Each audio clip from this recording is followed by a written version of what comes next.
Friends, welcome back to my channel. ಎಲ್ಲರೂ ಚೆನ್ನಾಗಿದ್ದೀರಾ ಅಂತ ಅನ್ಕೋತೀನಿ. ಹಾಗೆ ಇವತ್ತು ಕ್ವಿಕ್ ಆಗಿ ಒಂದು ಡೈಲಿ ಬ್ಲಾಗ್ನ ಮಾಡ್ತಾ ಇದ್ದೀನಿ. ಸಿಂಪಲ್ ಆಗಿರುತ್ತೆ ಈ ಒಂದು ವಿಡಿಯೋ. ಹೋಪ್ ಎಲ್ರಿಗೂ ಇಷ್ಟ ಆಗುತ್ತೆ ಅಂತ ಅನ್ಕೋತೀನಿ.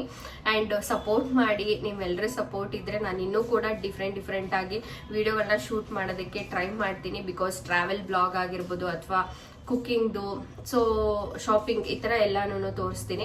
ಆ್ಯಂಡ್ ಬ್ಯೂಟಿಫುಲ್ ಆಗಿರೋ ಅಂಥ 2 ಸ್ಯಾರಿನ ತೋರಿಸ್ತೀನಿ. ನಿಮಗೂ ತುಂಬಾ ಇಷ್ಟ ಆಗುತ್ತೆ. ಆ್ಯಂಡ್ ಒಂದು ಕೈಮಗ್ಗದಿಂದ ತೊಗೊಂಬಂದಿರೋ ಸ್ಯಾರಿ, ಇನ್ನೊಂದು ಹಾಗೆ ಪಿಕ್ ಮಾಡಿರೋವಂಥ ಸ್ಯಾರಿ, ನಾರ್ಮಲ್ ಸ್ಯಾರಿ, ತುಂಬ ಚೆನ್ನಾಗಿದೆ. ಸೊ ವಿಡಿಯೋನ ಹೆಣ್ಣು ತನಕ ನೋಡಿದ್ರೆ ನೀವು ಕೂಡ ಆ ಸ್ಯಾರಿನ ನೋಡ್ಬೋದು. ಪ್ರೆಗ್ನೆನ್ಸಿದು ಟಿಪ್ಸ್ ಕೂಡ ಇದರಲ್ಲಿ ಶೇರ್ ಮಾಡ್ತೀನಿ. ನಿಮ್ಗೆ ಎಷ್ಟು ದಿನಕ್ಕೆ ಪ್ರೆಗ್ನೆನ್ಸಿ ಕನ್ಫರ್ಮ್ ಆಗಿದ್ದು ಅಂತ ಕೇಳ್ತಾ ಇದ್ರೆ, ನನಗೆ 48 ಡೇಸಿಗೆ ಕನ್ಫರ್ಮ್ ಆಗಿದ್ದು. ನಾನು 38 ಡೇಸಿಂದನೂ ಚೆಕ್ ಮಾಡ್ಕೋತಾನೆ ಬರ್ತಾ ಇದೆ. 48 ಡೇಸಿಗೆ ನನಗೆ ಕನ್ಫರ್ಮ್ ಆಗಿದ್ದು. ಸಂಕ್ರಾಂತಿ ಹಬ್ಬದ ದಿನನೇ ನನಗೆ ಕನ್ಫರ್ಮ್ ಆಗಿದ್ದು. ಓಕೆನಾ? ಆ್ಯಂಡ್ ಟ್ಯೂಬ್ ಟೆಸ್ಟಿಗೆಲ್ಲ ಎಷ್ಟು ಕಾಸ್ಟ್ ಆಗುತ್ತೆ ಅಂತ ಕೇಳಿದ್ರೆ, ಟ್ಯೂಬ್ ಟೆಸ್ಟಿಗೆ ಅಷ್ಟೇ ಆಗುತ್ತೆ ಇಷ್ಟೇ ಆಗುತ್ತೆ ಅಂತ ಹೇಳೋಕ್ಕಾಗಲ್ಲ. ಕೆಲವೊಂದು ಹಾಸ್ಪಿಟಲಲ್ಲಿ ಒಂದೊಂಥರ. ಆ್ಯಂಡ್ ನಾನು ಈ 2 ಇಯರ್ ಬ್ಯಾಕ್ ಮಾಡಿಸಿರೋದ್ರಿಂದ ಈಗ ಸ್ವಲ್ಪ ಅಮೌಂಟ್ ಡಿಫ್ರೆನ್ಸ್ ಕೂಡ ಇರುತ್ತೆ. ಮೇ ಬಿ 10,000 ಒಳಗಡೆ ಆಗ್ಬೋದು ಅನ್ಕೋತೀನಿ, ಅಥವಾ ಅದ್ರ ಮೇಲೂ ಆಗ್ಬೋದು ಅನ್ಕೋತೀನಿ. ನನಗೆ ಅಷ್ಟು ನೆನಪಿಲ್ಲ. ಬಟ್ ಹಾಸ್ಪಿಟಲ್ ಮೇಲೆ ಡಿಪೆಂಡ್ ಆಗುತ್ತೆ ಅದು. ಆ್ಯಂಡ್ ಇವಾಗ ಸ್ವಲ್ಪ ಕೊಬ್ಬರಿ ಎಲ್ಲನೂ ಅಕ್ಕ ನನಗೂ ಕೂಡ ಎಲ್ಲ ನೀಟಾಗಿ ಅದು ಕೊಬ್ಬರಿದೆಲ್ಲ ಮೇಲ್ಗಡೆ ಸಿಪ್ಪೆ ಎಲ್ಲ ತೆಗೆದ್ಬಿಟ್ಟು ನನಗೂ ಚಿಕ್ಕದಾಗಿ ಕಟ್ ಮಾಡಿಕೊಡು ಅಂತ ಹೇಳಿದಾಳೆ.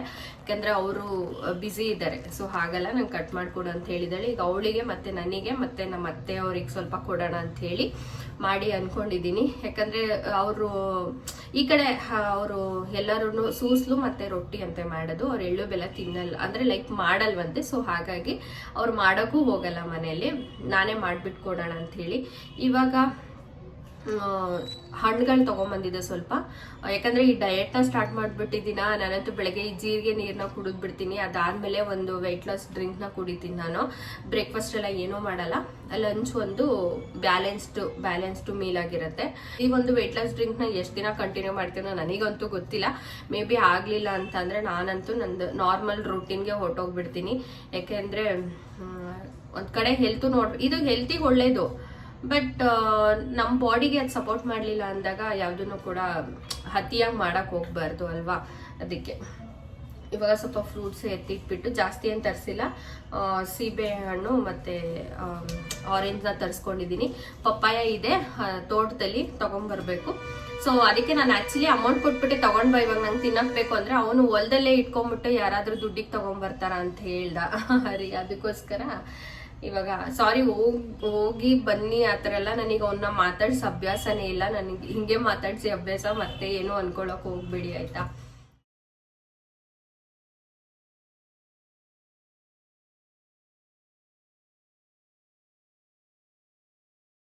ಅಮ್ಮ ಮಾಡಿಟ್ಟಿದ್ದಾರೆ. ನಾನಿನ್ನೂ ಮಸ್ತಿಲ್ಲ. ಇದನ್ನ ನಮ್ಮ ಕಡೆ ಮಸ್ಕಾಯಿ ಅಂತ ಕರೀತಾರೆ. ನಿಮ್ಮ ಕಡೆ ಎಲ್ಲ ಏನಂತ ಕರೀತಾರೆ ಹೇಳಿ. ಅಂದರೆ ಲೈಕ್ ಇದಕ್ಕೆ ಏನೂ ಇಲ್ಲ, ಈ ಮಸೊಪ್ಪಿಗೆ ಏನೇನು ಹಾಕ್ತೀವೋ ಸೊ ಅದನ್ನೇ ಹಾಕೋದು. ಸೊಪ್ಪೊಂದು ಹಾಕಲ್ಲ ಅಷ್ಟೇ, ಸ್ವಲ್ಪ ಟೊಮೊಟೊ ಜಾಸ್ತಿ ಹಾಕ್ತೀವಿ. ಆ್ಯಂಡ್ ಹುಳ್ಳಿಕಾಳು. ಸೊ ನೆಕ್ಸ್ಟ್ ಯಾವಾಗಾದರೂ ಮಾಡಬೇಕಾದ್ರೆ ತೋರಿಸ್ತೀನಿ. ಇದನ್ನು ನಮ್ಮ ಕಡೆ ಮಸ್ಕಾಯಿ ಅಂತ ಕರೀತಾರೆ. ತುಂಬಾ ಟೇಸ್ಟಿಯಾಗಿರುತ್ತೆ. ಸೊ ನೆಕ್ಸ್ಟು ಯಾವಾಗಾದರೂ ರೆಸಿಪಿ ಅಮ್ಮ ಮಾಡಿದಾಗ ತೋರಿಸ್ತೀನಿ. ಸಖತ್ ಟೇಸ್ಟಿಯಾಗಿರುತ್ತೆ. ಚಪಾತಿ ಕೂಡ ಚೆನ್ನಾಗಿರುತ್ತೆ. ಇದು ನೀವು ಒಂದ್ಸಲ ಟ್ರೈ ಮಾಡ್ಬೋದು. ನೆಕ್ಸ್ಟ್ ತೋರಿಸ್ತೀನಿ. ಇವಾಗ ಇದನ್ನು ಮಸ್ತ್ ಬಿಟ್ಟು ಸೈಡಿಗೆ ಇಟ್ಬಿಟ್ಟು ಸ್ವಲ್ಪ ರೈಸ್ ಮಾಡಿದ್ರೆ ಏನಕ್ಕೆ ರೆಡಿ ಆಗಬೇಕು ಅಂತ ಅಂದರೆ, ಶಾಪ್ ಹತ್ರ ಯಾರೂ ಇರೋದಿಲ್ಲ. ಯಾಕಂದರೆ ಬಿಟ್ಟು ಬರೋಕ್ಕೂ ಆಗಲ್ಲ. ಸೊ ಎದುರುಗಡೆ ಮುಂದೆ ಕೂತಿರೋರು ಒಬ್ರು ಟೈಲರ್ ಇದ್ದಾರೆ. ಆ ಅಣ್ಣಂಗೆ ಹೇಳ್ಬಿಟ್ಟು ಬರಬೇಕು. ಯಾಕಂದರೆ ಹೇಳಿ ಕೇಳಿ ಬರಲ್ಲ. ಸೊ ಓಪನ್ ಇರುತ್ತೆ ಶಾಪ್ ಎಲ್ಲ ಐಟಮ್ಸು ಹಾಗೆ ಇರುತ್ತೆ. ಸೊ ಬಿಟ್ಬಿಟ್ಟು ಬರೋಕ್ಕಾಗಲ್ಲ. ಅದಕ್ಕೆ ಬೇಗ ಬಂದ್ಬಿಟ್ಟು ಬಾಕ್ಸಿಗೆ ಕೂಡ ತೊಗೊಂಡೋಗಲ್ಲ ಅವನು. ಸೊ ಬೇಗ ಒಂದು 5 ಮಿನಿಟ್ಸಲ್ಲಿ ಬಂದು ಊಟ ಮಾಡ್ಕೊಂಡು ಹೋಗ್ಬಿಡ್ತಾನೆ. ಅಷ್ಟೊತ್ತಿಗೆ ಎಲ್ಲಾನು ರೆಡಿ ಮಾಡಿ ಇಟ್ಬಿಟ್ರೆ ಸಮಾಧಾನ. ಅವ್ನು ಬಂದಾಗ ಯಾವಾಗಾದ್ರೂ ಬರಲಿ ಮಾಡಿ ಮನೇಲಿ ಇಟ್ಬಿಟ್ರೆ ಸಮಾಧಾನ. ಬಂದಾಗ ಅರ್ಜೆಂಟಲ್ಲಿ ಏನೂ ಮಾಡೋಕ್ಕಾಗಲ್ಲ. ಅದಕ್ಕೆ ಬೇಗನೆ, ಇನ್ನೂ ಟೈಮ್ ಇದೆ, ಇನ್ನೂ 2 ಗಂಟೆ ಅಷ್ಟೇ. ಸೊ ಇವಾಗ ಬೇಗ ಇದು ಮಾಡಿಬಿಟ್ಟು ರೈಸಿಗೆ ಇಟ್ಬಿಟ್ರೆ ಒಂದು 2:30 ಅಷ್ಟರಲ್ಲೆಲ್ಲ ಆಗಿಬಿಡತ್ತೆ. ಕ್ವಿಕ್ಕಾಗಿ ಸಾಂಬಾರನ್ನ ಮಸಿಯಾನ. ಸಾಂಬಾರಂತೂ ಅಲ್ಟಿಮೇಟ್ ಆಗಿರುತ್ತೆ. ನೆಕ್ಸ್ಟ್ ನಾನು ರೆಸಿಪಿನ ತೋರಿಸ್ತೀನಿ ನಿಮಗೆ. ಒಂದ್ಸಲ ನೀವು ಕೂಡ ಟ್ರೈ ಮಾಡಿ. ನಾನು ಮಲ್ಕೊಂಡಿದ್ದೆ. ಎದ್ದೇಳೋ ವರ್ಷದಲ್ಲಿ ನಮ್ಮಮ್ಮ ಆಲ್ರೆಡಿ ಕೊಬ್ಬರಿನ ಸಿಪ್ಪೆ ಎಲ್ಲ ತೆಗೆದ್ಬಿಟ್ಟು ಇಟ್ಟಿದ್ದಾರೆ. ಸೊ ಇವಾಗ ಇದನ್ನು ಕಟ್ ಮಾಡ್ತೀನಿ. ಒಂದು 3 ಸಿಪ್ಪೆ ತೆಗೆದಿಟ್ಟಿದ್ದಾರೆ. ನಾನು ಇನ್ನೊಂದಿದೆ, ಅದನ್ನು ರಿಮೈನಿಂಗ್ ಮುಗಿಸ್ಬಿಟ್ಟು ಇದನ್ನೆಲ್ಲ ಚಿಕ್ಕದಾಗಿ ಪೀಸ್ ಮಾಡಿ, ಮತ್ತು ಬೆಲ್ಲ ಎಲ್ಲನೂ ಪೀಸ್ ಮಾಡ್ಕೋಬೇಕು. ಯಾಕೆ ಅಂದರೆ ನಾಳೆ ಅಂತ ಅಂದರೆ ಸ್ವಲ್ಪ ಕಷ್ಟ ಆಗ್ಬಿಡುತ್ತೆ ಒಂದೇ ದಿನ ಎಲ್ಲನೂ. ಇದನ್ನು ಸ್ವಲ್ಪ ಕಟ್ ಮಾಡಿ ಇಟ್ಟರೆ ಮತ್ತೆ ಬಿಸಿಲಲ್ಲಿ ಸ್ವಲ್ಪ ಹೊತ್ತು ಒಣಗಿಸಿದ್ರೆ ಒಂದು ಸ್ವಲ್ಪ ದಿನ ಸ್ಟೋರ್ ಮಾಡಿ ಇಟ್ಕೊಂಡು ತಿನ್ಕೋಬೋದು. ಇವಾಗ ತಾನೇ ಕಟ್ ಮಾಡಿ ಇಟ್ಟಿದ್ದೀನಿ. ಎಷ್ಟು ಸಣ್ಣ ಆಗುತ್ತೋ ಅಷ್ಟು ಟ್ರೈ ಮಾಡಿದ್ದೀನಿ ಕಟ್ ಮಾಡೋದಕ್ಕೆ. ಇನ್ನು ಇದೊಂದು ಸ್ವಲ್ಪ ಹೊತ್ತು ಬಿಸಿಲಲ್ಲಿ ಇಟ್ಬಿಟ್ರೆ ನಾಳೆ ಮತ್ತೆ ಸ್ವಲ್ಪ ಎಳ್ಳು ಎಲ್ಲನೂ ತರಿಸ್ಬೇಕು. ಸಾಕಾಗತ್ತೆ ಇಷ್ಟು. ಸುಮ್ಮನೆ ಓವರಾಗಿ ಎಲ್ಲನೂ ಹಾಕಿದ್ರೆ ನನಗೆ ಅಷ್ಟು ಇಷ್ಟ ಆಗಲ್ಲ. ಎಲ್ಲನೂ ಎಷ್ಟು ಬೇಕೋ ಅಷ್ಟು ಹಾಕೋಬೇಕು. ಇದು ಸಾಕಾಗುತ್ತೆ, ಇಷ್ಟು ಸಾಕಾಗುತ್ತೆ ಆರಾಮ್ಸೆ.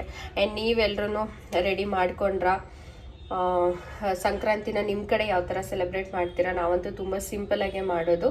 ಸೊ ನೀವೆಲ್ಲ ಯಾವ ಥರ ಸೆಲೆಬ್ರೇಟ್ ಮಾಡ್ತೀರಾ ಅನ್ನೋದನ್ನು ಕಾಮೆಂಟಲ್ಲಿ ತಿಳಿಸಿ. ಬಂದಿದ್ದೀನಿ ಕೈಮಗ್ಗದು. ಆ್ಯಂಡ್ ಇನ್ನೊಂದು ಕೂಡ ಇದೆ, ಅದನ್ನು ನಾನು ಆಲ್ರೆಡಿ ಬ್ಲೌಸಿಗೆ ಸ್ಟಿಚಿಗೆ ಕೊಟ್ಬಿಟ್ಟಿದ್ದೀನಿ. ನಂದು ಹಾಕೋದು ಮತ್ತು ನಂದು ಇನ್ನೊಂದು ಸೀರೆ.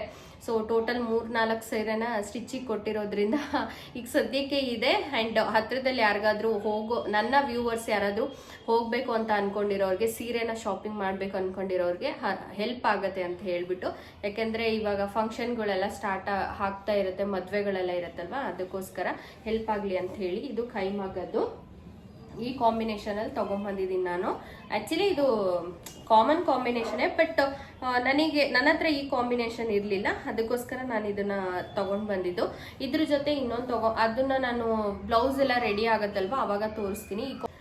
3 ಸಲ ವಿಡಿಯೋನ ಕಟ್ ಮಾಡೋದು ಮತ್ತೆ ಸ್ಟಾರ್ಟ್ ಮಾಡೋದು ಹಿಂಗೆ ಮಾಡಿದೀನಿ ಗೊತ್ತಾ. ಅಷ್ಟು ಟಾರ್ಚರ್ ಮಾಡ್ತಾ ಇದ್ದಾಳೆ ನನ್ನ ಮಗಳು ಇವತ್ತು. ಬಾ ಇಲ್ಲಿ ಹೋಗೋಣ, ಬಾ, ಅಳ್ಬಾರ್ದು. ಡೋರ್ ತೆಗೆದ್ರೆ ಸೌಂಡ್ ಇದೆ ಕಂದ. ನೋಡಿ ಹಿಂಗೆ ಆಟ ಮಾಡ್ತಿದ್ದಾಳೆ. ನಾನು ಹೆಂಗ್ ವಿಡಿಯೋ ಶೂಟ್ ಮಾಡಿ ಮಾತ್ರ ಕಳಿಸಿ ಮತ್ತೆ ಶೂಟ್ ಮಾಡ್ತಾ ಇದ್ದೀನಿ. ಅಮ್ಮ ಹೊರ್ಗಡೆ ಇದ್ದಾರೆ, ಇವಳಿಗೆ ಡೋರ್ ಓಪನ್ ಮಾಡಿ ಇಟ್ಟಿರ್ಬೇಕಂತೆ. ಬಟ್ ಇವತ್ತು ನಮ್ಮನೆ ಹತ್ರ ಸಂತೆ ನಡೆಯುತ್ತೆ. ಫುಲ್ಲು ಈ ಲೈನಿಂದ ಈ ಕಡೆ ಲೈನ್ ಎಲ್ ಶೇಪ್ವರೆಗೂ ಸಿಕ್ಕಾಪಟ್ಟೆ ಸೌಂಡ್ ಇರುತ್ತೆ. ಇವತ್ತು ಮಂಡೇ ಆಗಿರೋದ್ರಿಂದ ಇಲ್ಲಿ ಮಾರ್ಕೆಟ್ ಇರುತ್ತೆ, ಸೌಂಡ್ ಜಾಸ್ತಿ. ಯೂಶಲಿ ನಾರ್ಮಲ್ ಆಗಿ ಸಿಕ್ಕಾಪಟ್ಟೆ ಸೌಂಡ್. ಇಲ್ಲಿ ಲಾರಿಗಳೆಲ್ಲ ಬಳ್ಳಾರಿ ರೋಡ್ ಆಗಿರೋದ್ರಿಂದ, ದಾವಣಗೆರೆ ರೋಡ್ ಆಗಿರೋದ್ರಿಂದ ಸಿಕ್ಕಾಪಟ್ಟೆ ಗಾಡಿಗಳಿರುತ್ತೆ. ನಾನು ಅಕ್ಕ ಇಲ್ಲ ಇದು ಪ್ಯೂರ್ ಇದೆಯೋ ಇಲ್ವೋ, ಯಾಕಂದ್ರೆ ನಾವು ಫಸ್ಟ್ ಟೈಮ್ ಕೈಮಗ್ಗ ಟ್ರೈ ಮಾಡಿದ್ದು. ನಾವು ಯಾವತ್ತೂ ಕೈಮಗ್ಗದಲ್ಲಿ ಸೀರೆ ತೊಗೊಂಬಂದಿಲ್ಲ. ಮೊಳಕಾಲ್ಮೂರ್ಗಂತೂ ನಾವು ಎಂದೂ ಹೋಗೇ ಇಲ್ಲ. ಇಲ್ಲೇ ನಿಯರ್ ಇದ್ರು ಕೂಡ ಒಂದು 50 ಕಿಲೋಮೀಟರ್ ಆಗುತ್ತೆ ನಮ್ಗೆ ಅಷ್ಟೇ. ಸೊ ಎಂದೂ ಹೋಗಿಲ್ಲ ನಾವು, ಎಲ್ಲೂ ಕೈಮಗ್ಗ ಕೂಡ ಟ್ರೈ ಮಾಡಿಲ್ಲ. ತೊಗೊಂಡು ಬರೋದೇನೋ ತೊಗೊಂಡು ಬಂದ್ವಿ. 3 ಸೀರೆನ ತೊಗೊಂಡು ಬಂದ್ಮೇಲೆ ಫುಲ್ಲು ಕನ್ಫ್ಯೂಷನ್. ಸೀರೆ ನೋಡಿದ್ರೆ ತೆಳ್ಳಗಿದೆ, ಸೊ ಕ್ವಾಲಿಟಿ ಇದೆಯೋ ಇಲ್ವೋ ಏನು ಅಂಥೇಳಿ ನಾವು ಬೇರೆ ಒಂದು ರೇಷ್ಮೆ ಸೀರೆ ಚೆಕ್ ಮಾಡಿಸೋ ಹತ್ರ ಹೋಗಿ ಚೆಕ್ ಮಾಡಿಸ್ಕೊಂಬಂದಾಗ ಇದು ಪ್ಯೂರ್ ಇದೆ ಸೀರೆ ಅಂತ ಹೇಳಿದ್ರು. ಅದಾದಮೇಲೆ ನಾನು ನೆಕ್ಸ್ಟ್ ಇನ್ನೊಂದು ಬ್ಲೌಸ್ ಹಾಕೋದು ನಂದು ಕೊಡಕ್ಕೆ ಹೋದಾಗ ಅಲ್ಲೊಬ್ರು ಆಂಟಿ ಬಂದಿದ್ರು. ಕಾಂಬಿನೇಷನ್ ಚೆನ್ನಾಗಿದೆ ಅಂದರು ಬೇರೆ ಸೀರೆದು. ಎಲ್ಲಿ ತೊಗೊಂಬಂದ್ರಿ ಅಂತ ಕೇಳಿದ್ರು. ಈ ಥರ ಆಂಟಿ ಮೊಳಕಾಲ್ಮೂರಲ್ಲಿ ಕೈಮಗ್ಗ ಹತ್ರ ಹೋಗಿ ತೊಗೊಂಬಂದಿದ್ದು ಅಂದಾಗ ಎಷ್ಟು ಕೊಟ್ರಿ ಅಂದರು. ನಾನು ಒಂದು ಪ್ರೈಸ್ನ ಹೇಳಿದೆ, ಯಾಕಂದರೆ ತುಂಬ ಕಡಿಮೆ ಪ್ರೈಸೇನೆ. ಸೊ ಪ್ರೈಸ್ ಕಡಿಮೆ ಅಂದರೆ ಒಂದು 8,000 ಒಳಗಡೆ, ಓಕೆನಾ, ಕಡಿಮೆ. ಆ್ಯಕ್ಚುಲಿ ನಾನು ಆಂಟಿ ಕೇಳಿದ್ರು, ಅವಾಗ ನಾನು ಹಿಂಗೆ ಅಂದೆ, ಈ ಪ್ರೈಸಿಗೆ ಎಷ್ಟು ಕ್ವಾಲಿಟಿ ಇದೆ ಸೀರೆ, ಪ್ಯೂರ್ ಇದೆ ಇದು ರೇಷ್ಮೆ ಸೀರೆ ಅಂದರು. ಆಂಟಿ ಪ್ಯೂರ್ ಇದೆಯಾ ಅಂತ ನಾವು ಅವ್ರನ್ನೇ ಕೇಳಿದ್ವಿ. ಅವರು ಇಲ್ಲ ಪ್ಯೂರ್ ಇದೆ ಇದು ಸೀರೆ, ತೊಗೋಬೋದು, ಆರಾಮಾಗಿ ತೊಗೋಬೋದು. ಇದೇ ಸೀರೆನ 8-10 ಹೇಳ್ತಾರೆ ನಾವು ಇವಾಗ ಮಾಮೂಲಿ ತೊಗೊಳಕ್ಕೆ ಹೋದ್ರೆ ಅಂತ ಹೇಳಿದ್ರು. ನಿಜ ಅಂತ ಅನ್ನಿಸ್ತು. ಆಮೇಲೆ ಬೇರೆ ಕಡೆ ಚೆಕ್ ಮಾಡಿಸಿದಾಗ ಅವರು ಪ್ಯೂರ್ ಅಂದ್ರು. ಅವಾಗ ಸಮಾಧಾನ ಆಯಿತು. ನೆಕ್ಸ್ಟ್ ಏನೋ ರೇಷ್ಮೆ ಸೀರೆಗೆಲ್ಲ ಆರಾಮ್ಸೆ ನಾವು ಮೊಳಕಾಲ್ಮೂರ್ಗೆ ಹೋಗ್ಬೋದು ಅಂತ ಅನ್ನಿಸ್ತು. ಸೀರೆ ಯಾವ್ದು ಇಷ್ಟ ಆಯಿತು ಅನ್ನೋದನ್ನ ಕಮೆಂಟಲ್ಲಿ ತಿಳಿಸಿ, ಓಕೆನಾ. Thank you for watching. Bye, take care.